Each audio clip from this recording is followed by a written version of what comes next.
దేశవ్యాప్తంగా రేపు లోక్సభ ఎన్నికల కౌంటింగ్ జరగనుంది. ఉదయం 8 గంటలకు కౌంటింగ్ ప్రారంభం కానుంది. ఎంపీ స్థానాలతో పాటు ఆంధ్రప్రదేశ్, ఒడిశా రాష్ట్రాల అసెంబ్లీల ఓట్ల లెక్కింపు, పలు అసెంబ్లీ నియోజకవర్గాలకు జరిగిన ఉప ఎన్నికల ఓట్లను రేపు లెక్కించనున్నారు. దేశవ్యాప్తంగా 7 విడతల్లో లోక్సభ ఎన్నికలు జరిగాయి. నిన్న chief election commissioner Rajiv Kumar, ఎన్నికల కమిషనర్లు జ్ఞానేష్ కుమార్, సుఖ్బీర్ సింగ్ సంధు ఓట్ల లెక్కింపు ఏర్పాట్లపై సమీక్ష చేశారు. కౌంటింగ్ ప్రారంభమైన తర్వాత ఫలితాలు కమిషన్ వెబ్సైట్తో పాటు ఓటర్ హెల్ప్ లైన్ యాప్లలో అందుబాటులో ఉంటాయని ఎన్నికల సంఘం తెలిపింది.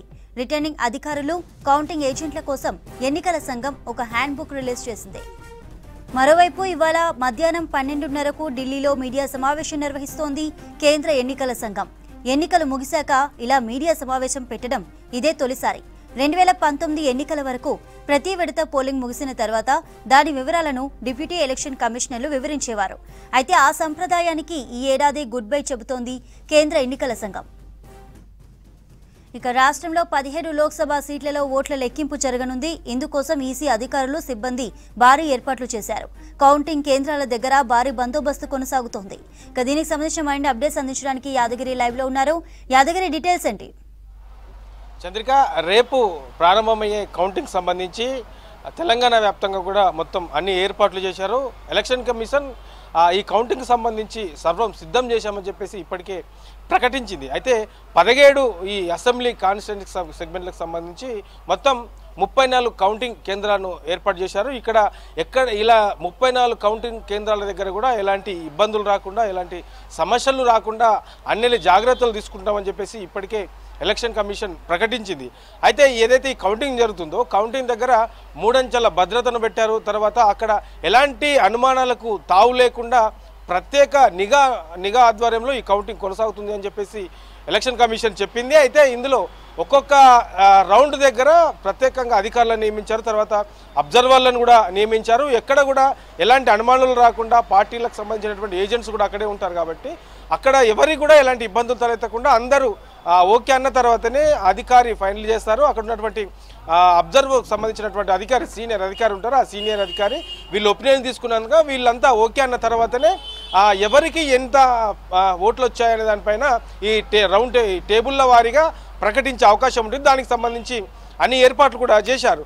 అయితే మనకు ఒక్కొక్క టేబుల్ దగ్గర 4 నుంచి 5 అధికారులు ఉంటారు. అధికారులు మొత్తం జూనియర్ నుంచి సీనియర్ అధికారి వరకు వాళ్ళందరూ కూడా ఓకే అయిన తర్వాత వాళ్ళు ఏదైతే నంబర్స్ ఇస్తారో ఆ నంబర్సు, కౌంటింగ్ సంబంధించినటువంటి నంబర్సు ఓకే అన్న తర్వాతనే దాన్ని బయటికి ప్రకటిస్తామని చెప్పేసి ఇప్పటికే ఎలక్షన్ కమిషన్ ప్రకటించింది. అయితే ఇందులో ఏదైతే కౌంటింగ్ హాల్ ఉంటుందో కౌంటింగ్ హాల్ దగ్గర మొత్తం 144 సెక్షన్ అమలు ఉంటుంది.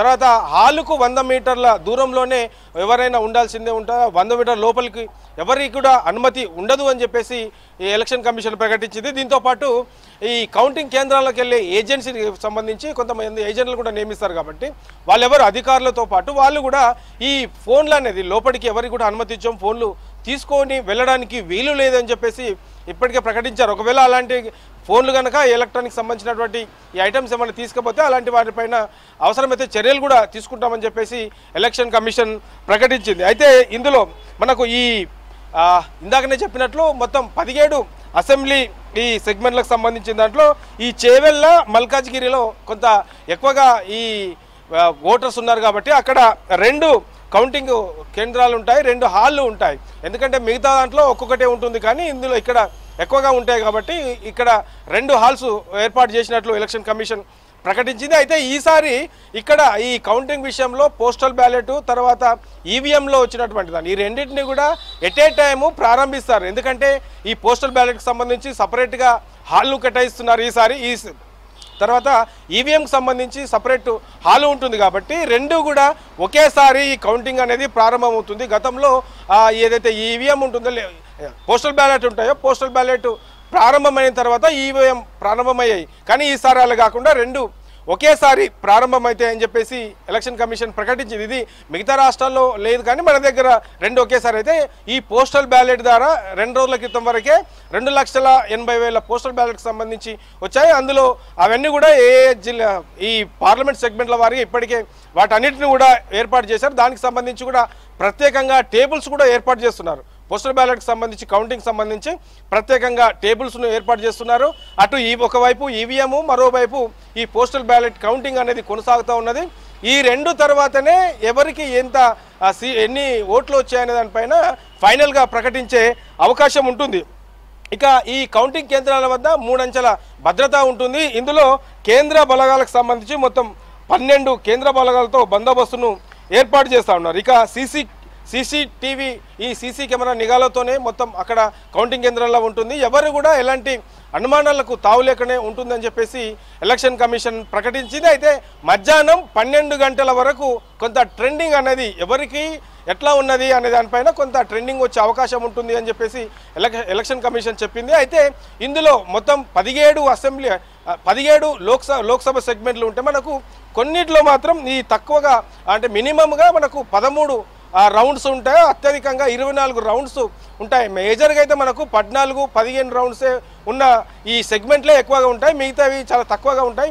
ఏదైతే తక్కువగా ఉన్నాయో 13 రౌండ్లే ఉండే ఈ సెగ్మెంట్లు ఉన్నాయో అక్కడ కొంత ముందుగా దీనికి సంబంధించి రిజల్ట్కి సంబంధించి ముందుగా వచ్చే అవకాశం ఉంటుంది. సో దాన్ని అంచనా పెట్టుకునే ఏ సెగ్మెంటు ఎప్పుడు ఎట్లా వచ్చే ట్రెండింగ్ ఎట్లా ఉంటుంది, సో ఎవరు ఏ పార్లమెంటుకి సంబంధించి ముందుగా రిజల్ట్ వచ్చే అవకాశం ఉంటుంది అనే దానిపైన కొంత అంచనా వేసుకునే అవకాశం ఉంటుంది. సో ఇప్పటికే ఇదైతే ఈ ఫలితాలకు సంబంధించినటువంటి ఎగ్జిట్ పోల్స్ హోరాహోరీగా ప్రకటిస్తున్నారు.